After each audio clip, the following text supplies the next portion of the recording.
Olá amigos, amiguinhas, para o nosso estudo de hoje, vamos elevar o nosso pensamento a Deus, Pai Todo-Poderoso, ao nosso Mestre Jesus, aos nossos guias, os nossos benfeitores, que sempre nos acompanham nesses estudos, a nossa corrente da fraternidade, os bons espíritos que sempre estão conosco. Que assim seja, graças a Deus. Nós estamos no livro O Céu e o Inferno, segunda parte, capítulo 8. O capítulo 8, ele trata das expiações terrestres. Então Kardec fez evocações de espíritos que passaram por expiações terrestres. Continuando essa parte, nós já falamos na aula passada, vamos aqui para o finalzinho do capítulo, né? E o nome é Ana Bitter. A perda de um filho adorado é motivo de acerbo pesar. Ver, porém, o filho único, alvo de todas as esperanças, depositário de todas as afeições, definhar aos olhos vistos e sem sofrimento, por causas desconhecidas, por um desses caprichos da natureza que zombam da ciência e, depois de esgotar todos os recursos, não haver por compensação uma esperança sequer. Suportar essa angústia de todos os momentos por longos anos, sem lhe prever o termo, é um suplício cruel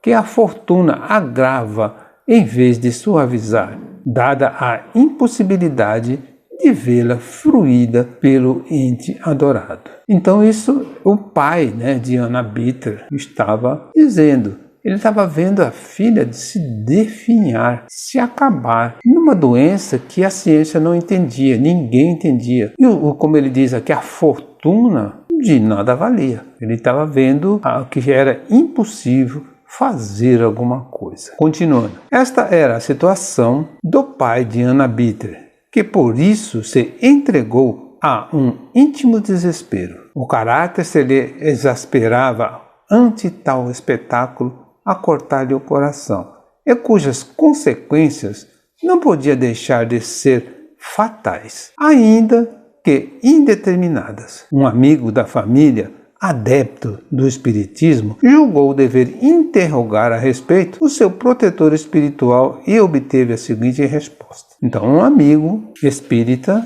resolveu pedir ao guia uma informação. E o guia diz o seguinte: muito desejo explicar-te o caso que ora te preocupa, mesmo porque sei que a mim não recorres por curiosidade indiscreta, mas pelo interesse que te merece aquela pobre criança, e ainda porque, crente na justiça divina, tu só terás a ganhar com isso. Todos os que acarretam sobre si a justiça do Senhor devem curvar a fronte sem maldições, sem revoltas, porque não há castigo sem causa. Então o guia aí já vem explicando que a doença tem alguma causa. Continuando, a pobre criança, cuja sentença de morte fora suspensa por Deus, em breve deverá regressar ao nosso meio, visto como mereceu a divina compaixão. Quanto a seu pai, esse homem infeliz tem de ser punido na sua única afeição mundana, visto haver zombado da confiança e dos sentimentos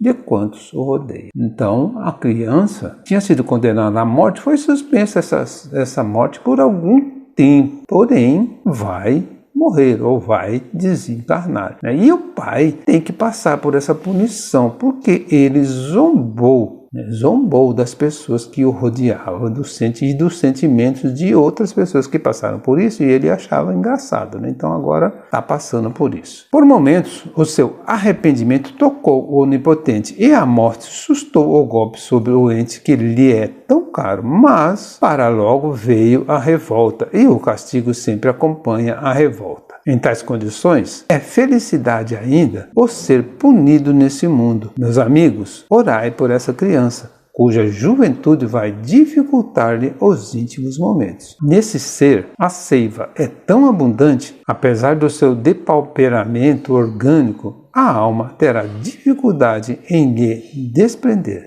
Orai. Mais tarde, ela também vos auxiliará e consolará, visto que o seu espírito é mais adiantado do que os que a rodeiam. Para que o seu desprendimento seja auxiliado, coube-me, como graça especial do Senhor, o poder orientar-vos a respeito. Então o guia está pedindo orações para a criança que estava passando por aquele sofrimento, por aquela dificuldade, mas ele afirma que era um espírito bem adiantado a passar por aquela doença. Depois de haver expiado o insulamento, morreu o pai de Ana Bitter. A seguir, damos de uma e outra as primeiras comunicações imediatas às respectivas desencarnações. Então, depois de algum tempo, o pai da Hannah Bitter faleceu, desencarnou. E aí foi feita a evocação, primeiro da filha. E ela diz o seguinte: obrigado, meu amigo, a vossa intercessão por esta criança,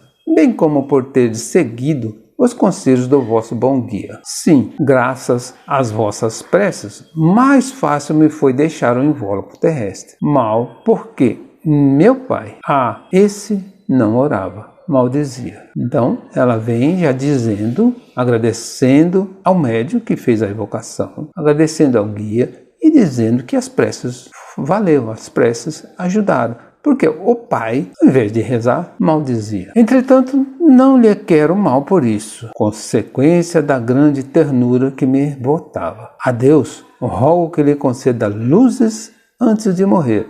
E, quanto a mim, o incito e animo, porque me assiste a missão de lhe suavizar os últimos momentos. Vezes há nas quais parece que um raio de luz divina baixa até ele e o comove. Contudo, isso não passa de fugaz clarão que para logo o deixa entregue às primitivas ideias. Ele tem consigo um germe de fé, mas tão sufocado pelos mundanos interesses que só poderá vingar por meio de novas e mais cruéis provações. Então está dizendo que o pai, apesar de vez em quando ter um clarão, uma luz, mas logo ele volta com os pensamentos e interesses mundanos que ele tem. E fica difícil, então, melhorar. Vai ter que passar por muitas provações para conseguir mudar um pouco esses pensamentos. Pelo que me diz respeito, apenas cumpria suportar um resto de prova, de expiação. E assim é que ela não foi nem muito dolorosa, nem muito difícil. A minha singular enfermidade não acarretava sofrimentos. Eu era como que instrumento da provação de meu pai, o qual, por me ver em tal estado, sofria mais do que eu mesmo. Além disso, eu tinha resignação e ele não. Hoje sou recompensada. Deus graciosamente abreviou-me a estada na terra, o que aliás lhe agradeço. Feliz entre os bons espíritos que me cercam, todos cumprimos satisfeitos as nossas obrigações, mesmo porque a inatividade seria um cruel suplício. Então ela vem dizendo que está satisfeita, que está no meio de bons espíritos, agradece aí tudo o que passou, que o sofrimento dela, na verdade, não foi um sofrimento, a doença dela não a fazia sofrer, porque ela resignava, porém, o pai, sim, sofria mais do que ela. E aí, um mês depois, foi feita a evocação, um mês depois da morte do pai, foi feita a evocação. Evocando-vos, temos, por fim, nos informar da vossa situação no mundo dos espíritos e ser-vos úteis na medida das nossas forças. Resposta: o mundo dos espíritos? Não o vejo. O que vejo são homens conhecidos que comigo não se preocupam e tampouco me deploram a sorte, antes parecendo-me contentes de se verem livres de mim. Então ele não acredita ou não vê o mundo dos espíritos, ele só vê amigos, outros, com a mesma sorte dele, porém que não se preocupam com ele. Mas fazeis uma ideia exata da vossa condição? Perfeitamente. Por algum tempo julguei-me ainda no vosso mundo, mas hoje sei muito bem que não mais lhe pertenço. Por que então não podeis divisar outros espíritos que vos rodeiam? Ignoro-o, conquanto tudo esteja bem claro em torno de mim. Ainda não viste a vossa filha? Não, ela está morta. Procuro-a, chamo por ela inutilmente. Que vácuo horrível que a sua morte me deixou na terra. Morrendo, julgava encontrá-la, mas nada. O insulamento, sempre e sempre, ninguém que me dirigia uma palavra de consolação e de esperança. Adeus, vou procurar minha filha. Então ele diz que procura a filha, mas não encontra. Ele esteve no isolamento, esteve fechado, recluso durante um tempo e não achou ninguém que levasse uma palavra de consolação, de esperança. Aí o guia do médium dá a seguinte explicação. Este homem não era ateu nem materialista, mas daqueles que creem vagamente, sem se preocuparem de Deus e do futuro, empolgados como são pelos interesses terrenos. Então ele era um homem que não era ateu, mas nem materialista, é aquele assim que não pensa muito na parte religiosa, não pensa muito em Deus, como ele diz aqui, não se preocupava muito com Deus, com vida futura. Ele estava vivendo e pronto. Profundamente egoísta, tudo sacrificaria para salvar a filha, mas também sem o mínimo escrúpulo sacrificaria os interesses de terceiros em seu proveito próprio. Então ele era uma pessoa também inescrupulosa, fazia de tudo para ajudar a filha, porém o próximo, ele faria de tudo para prejudicar se fosse necessário e se fosse útil para ele. Por ninguém se interessava além da sua filha. Deus o puniu da forma como viste, arrebatando-lhe da terra a consolação única. Então Deus tirou só que aquilo que ele achava bom, aquilo que lhe agradava. E como ele se não arrependesse, o sequestro subsiste no mundo espiritual. Então, quer dizer, mesmo depois da morte da filha, ele não se arrependeu. Então, continua no mundo espiritual. Ele não consegue ver a filha, enquanto não se arrepender. Então, como ele falou na evocação dele, que estava procurando a filha, ele vai continuar procurando. Enquanto ele não se arrepender, ele não vai conseguir vê-la. Não se interessando por ninguém aí, também aqui, ninguém por ele se interessa. Permanece só, insulado, abandonado. E nisso consiste a sua punição. Mas, que fazer em tais conjunturas? Dirige-se a Deus? Arrepende-se? Não. Murmura sempre, blasfema, até faz em uma palavra o que fazia na terra. Então, mesmo desencarnado, como diz aqui, ele não procura Deus, ele não pede perdão, ele não se arrepende. Então, vai continuar procurando. E aí o guia diz o seguinte: ajudai-o, pois pela prece como pelo conselho, a desanuviar-se da sua cegueira. Então o guia dá aí uma explicação e pede que os médiuns orem por ele, para que ele consiga pedir perdão, consiga ver que é só pedindo perdão é que ele vai conseguir o reino dos céus. Joseph Maitre, o cego, pertencia à classe mediana da sociedade e gozava de modesta abastança, ao abrigo de quaisquer privações. Os pais o destinavam à indústria e deram-lhe boa educação. Porém, aos 20 anos, ele perdia a visão. Então, a evocação de um cego tinha uma vida boa. Não era um cego pobre, como diz aqui.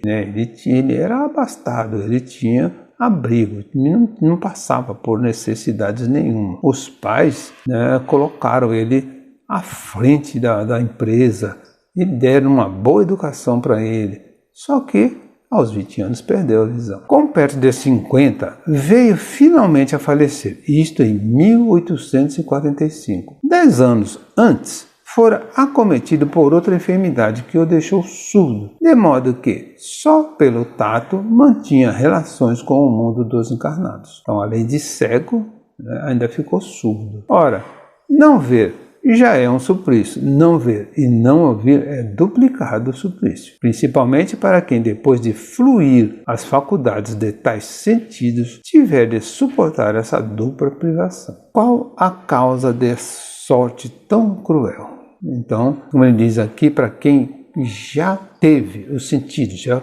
teve visão, teve audição e perdeu, é mais cruel do que aqueles que nascem já surdos ou cegos. E aí, qual a causa dessa sorte dele? Por que aconteceu isso? Certo, não era a sua última existência, sempre moldada numa conduta exemplar. Assim é que sempre foi bom filho, possuidor de caráter meigo e benévolo, e, quando por cúmulo de infelicidade se viu privado da audição, aceitou resignado, sem um queixume esta prova. Pela sua conversação pressentia-se na lucidez do seu espírito uma inteligência pouco comum. Pessoa que o aconselhara, na presunção de que poderia receber instruções úteis, evocou-lhe o espírito e obteve a seguinte mensagem em resposta às perguntas que lhe dirigiram. Então, uma pessoa amiga resolveu fazer uma evocação para ter alguma resposta, porque ele era uma pessoa tão boa, apesar de ter ficado cego e surdo, sempre foi uma pessoa boa. Como diz aqui, era um bom filho, tratava todo mundo bem, tinha uma lucidez boa. Então, o porquê dessa sorte cruel, como diz aqui. E aí, na evocação, em 1863, ele diz o seguinte: agradeço, meus amigos, o terdes lembrado de mim. Pode ser que tal se não desse, independente da suposição de proveito da minha comunicação. Mas, ainda assim, estou certo de que motivos sérios vos animam, e eis porque, com prazer, atendo ao chamado. Uma vez que, por feliz, lhe é permitido orientar-vos. Então ele vem dizendo que está certo que aquela evocação é para um fim útil e ele se sente feliz em poder ajudar. Assim possa o meu exemplo avolumar as provas assaz numerosas que os Espíritos vos dão da justiça de Deus. Cego e surdo me conheceste e para logo vos propuseste saber a causa de tal destino. Então conheceu o médium, conheceu ele cego e surdo. Por que esse destino? Eu vos digo, antes de tudo, importa dizer que era a segunda vez que eu espiava a privação da vista. Então já era a segunda encarnação dele com problemas de visão. Na minha precedente existência, em princípios do último século, fiquei cego aos 30 anos,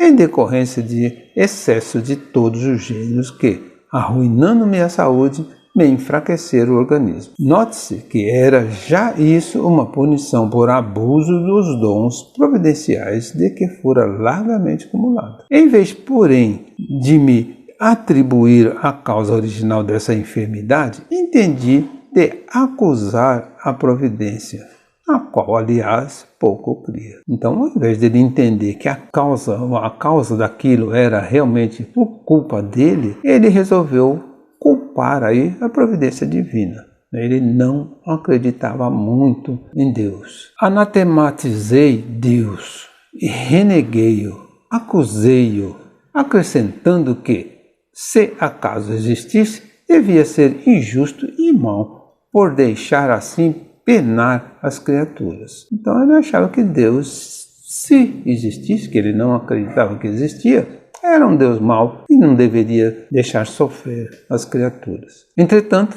eu deveria dar-me ainda por feliz, isento como estava de mendigar o pão, a feição de tantos outros míseros cegos como eu. Então ele, na verdade, ele deveria agradecer, e não agradecia, porque ele tinha como sobreviver, não precisava mendigar. Mas é que eu só pensava em mim, na privação de gozos que me impunham, influenciado por ideias tais que o ceticismo mais exaltava. Tornei-me frenético, exigente, numa palavra, insuportável aos que comigo privavam. Então ele era uma pessoa insuportável, como ele mesmo diz. Além disso, a vida era-me um moto contínuo, pois que eu não pensava no futuro.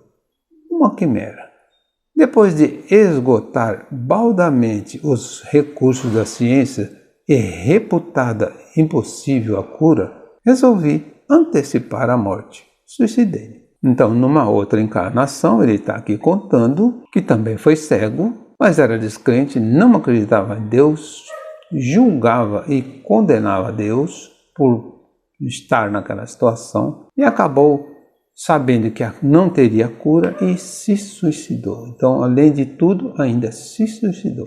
Que despertar, então, que foi o meu, imerso nas mesmas trevas da vida. Contudo, não tardou muito o reconhecimento da minha situação, da minha transferência para o mundo espiritual. Era um espírito, sim, porém cego. A vida de além-túmulo tornava-me, pois, a realidade. Procurei fugir-lhe em vão. Envolvia-me o vácuo. Pelo que ouvia dizer, essa vida deveria ser eterna. E com ela a minha situação. Ideia horrenda. Eu não sofria, mas impossível é descrever as angústias e tormentos espirituais experimentados. Então, mesmo na espiritualidade, ele ainda se sentia cego e passava por tormentos. Quantos teriam eles durado? Ignoro. Mas, quão longo me pareceu esse tempo? Extenuado, fatigado, pude finalmente analisar-me a mim mesmo e compreendi o ascendente de um poder superior que sobre mim atuava. Eu considerei que se essa potência podia oprimir-me, também poderia livrar-me, e implorei piedade. À proporção que orava e o fervor se me aumentava, alguém me dizia que a minha situação teria um termo. Por fim se fez a luz. O extremo foi o meu arroubo de alegria ao entrever as claridades celestes, distinguindo os espíritos que me rodeavam, sorrindo, benévolos, bem como os que, radiosos, flutuavam no espaço. Então, depois de entender, de pedir perdão, de orar, ele começou a ver novamente e conseguia ver os espíritos que o rodeavam e flutuavam ali em torno dele. Ao querer seguir-lhes os passos, força invisível me reteve. Foi então que um deles me disse: o Deus que negaste teve comiseração do teu arrependimento e permitiu-nos que dessemos à luz, mas tu só cedeste pelo sofrimento, pelo cansaço. Se queres participar desta felicidade aqui fluída, forçoso é provares a sinceridade do teu arrependimento, as boas disposições, recomendando a prova terrestre em condições que te predisponham às mesmas falhas, porque esta nova provação deverá ser mais rude que a outra. Aceitei presunçoso, prometendo não mais falir. Assim, voltei à terra nas condições que sabeis. Então, ele teve a informação no mundo espiritual de que estava errado, de que só aceitou pelo cansaço, só entendeu que sofria pelo sofrimento e pelo cansaço, e para voltar à terra, ele também aceitou, É recomendado que ele se voltasse à terra, e ele aceitou, como se fosse fácil. Como diz aqui, aceitei presunçoso, prometendo não mais falir. Assim voltei à terra nas condições que sabeis. Não me foi difícil compreender a situação, porque eu não era mau por índole.